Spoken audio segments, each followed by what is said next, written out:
Welcome back to my channel, She Fires, where I focus mostly on self-defense content. If you are returning, welcome back. If you are new here, I say mostly because I am expanding my horizons and bringing you along with other types of lifestyle content. So if that interests you, please do stay tuned. But this is story time. This story is about a time I had a girls' night out at a friend's house, a fairly new friend's house, and she found out that I was carrying a firearm with me. Before I go on the story, I wanted to give you a little bit of information about me being a concealed carry license holder. At the time, I was required to, for Florida, we were required to have a license to conceal carry a firearm. Since July 1st, 2023, we are a permitless carry state, so you do not need to have a license to conceal carry. It is not open carry, but you can still conceal carry without a license. So at the time, I did have a license. I still do. I think it's, for me, I'm planning to continue renewing my license and holding on to that. I'll share that in a future video on why I think it's still important to have a license to carry a firearm. Everyone has their own opinion, but we'll talk about that in a future video. So let's get into the story. Now, this was a fairly new friend. I've known her maybe like 6 months. We had gone to like a girls' night out. We've gone to like maybe like a play or something like that before. But this is the first time she invited me and another friend over for like a little dinner party. It was really nice. I'm not really a girly girl like that, but it was really nice. But I had only known her for a short time. And not to say I did not trust her, but you know, new friends, even old friends, you know, I keep a tight circle, let me just say that. But she invited us over, and I did have my concealed carry with me for a variety of reasons. One, again, she was a new friend. I had never ever been to her house before. And the other friend was fairly new too. So we've heard their stories, people, you know, getting together and bad things happen, and it was the friend. Not that I had any thoughts about that, but I am going to walk safely and make sure I'm protected.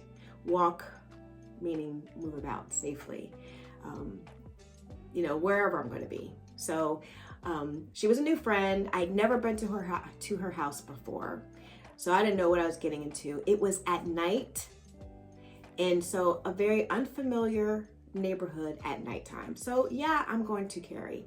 And aside from all of that, I'm still going to carry my firearm. So it could be friends I've known for a really long time. It could be a place I've been to many, many times. It could be daytime. It could be whatever the case may be. I'm still going to carry my firearm. Okay. So we were having dinner, just, you know, laughing and talking and mixing and mingling.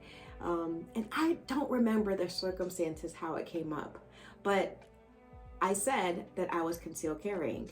I told them. And the one friend was quiet. She was probably, I don't know, I didn't even look at her because she could have been in shock, or she could have been like, whatever.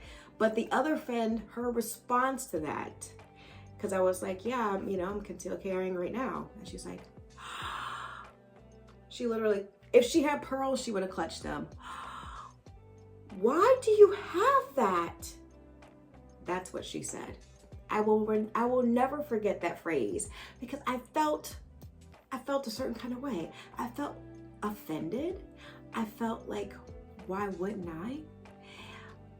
Like, should we not have a firearm?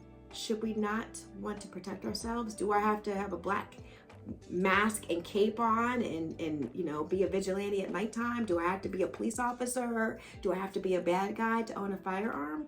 So I was a little bit like, what's with the response? Why take it that way? And I think she felt a certain kind of way, like, you're coming to my home. It's a safe place. You know, you're a girl. You're nice. I don't even know. I don't even know why she was so like, meanwhile, I'm like, what the? I handled it very nicely, okay? But I was like, I felt a certain way inside. Kind of like, you're offended, I'm offended that you would respond that way. So we went on with our night, probably had some conversations. All for me, it was just a blur that she asked me that, and she was so almost afraid of me. I will say that. I felt a sense of like, oh my gosh, are you gonna hurt me now?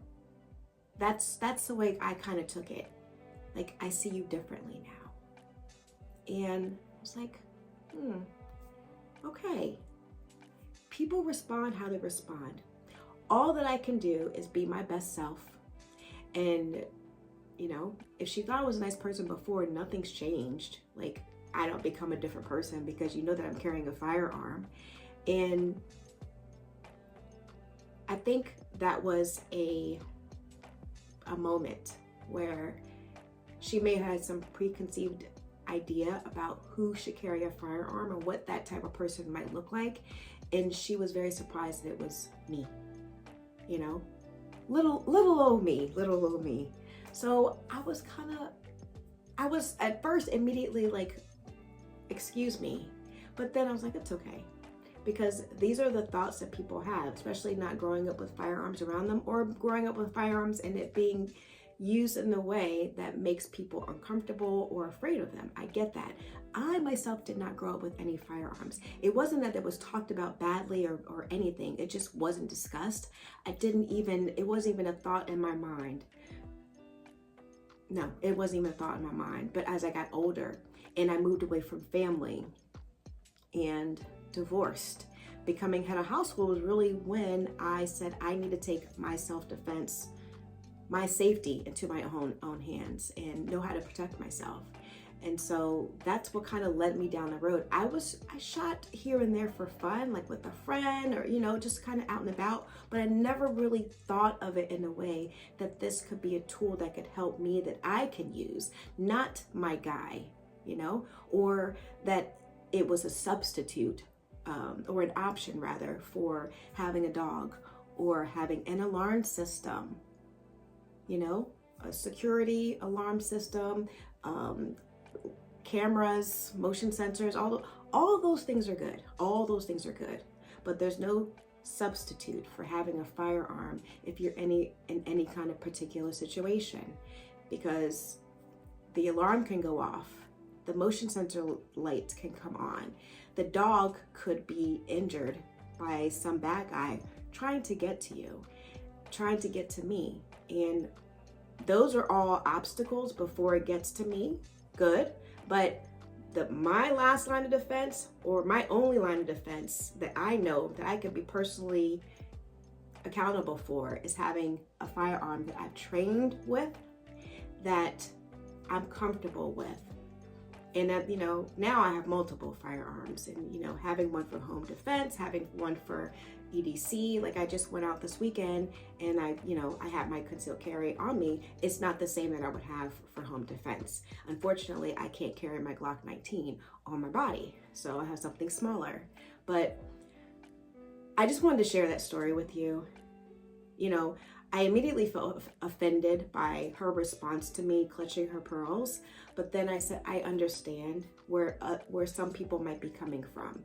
And I feel it's my responsibility to, you know, be a positive example, and when possible, have those opportunities where I can talk to people and say why I have a firearm and what it allows me to do. It makes me feel confident that I can protect myself or protect those I love, those around me, if I needed to. And that's comfort. That's peace of mind. Would I want anything to happen? Absolutely not. That terrifies me that something could happen. But if it came down to me and the bad guy, it's not going to be me. Sorry, I didn't mean to say it like that. It's not going to be me. To the best of my ability, you know? I can only control, I can only be as prepared as possible and handle the situation as it comes. You know, I'm no superhero or anything like that. Whatever. I'm just saying that I feel confident that I'm getting the proper training, and I continue to train and practice, and that this self-defense world has really blossomed and expanded well beyond what I could have ever imagined. You know, my initial thought was I want to be able to protect myself and my family, and it is so much more now. And I hope that me talking to other people who might have preconceived notions about owning a firearm, that I can, plant seeds in them and have them look at things differently. They may not change their mind. They may say, no, I'm good with my pepper spray, or I'm good with my husband, or, my dog. Whatever. People have to do what's best for them. But for me, I'm gonna have a firearm.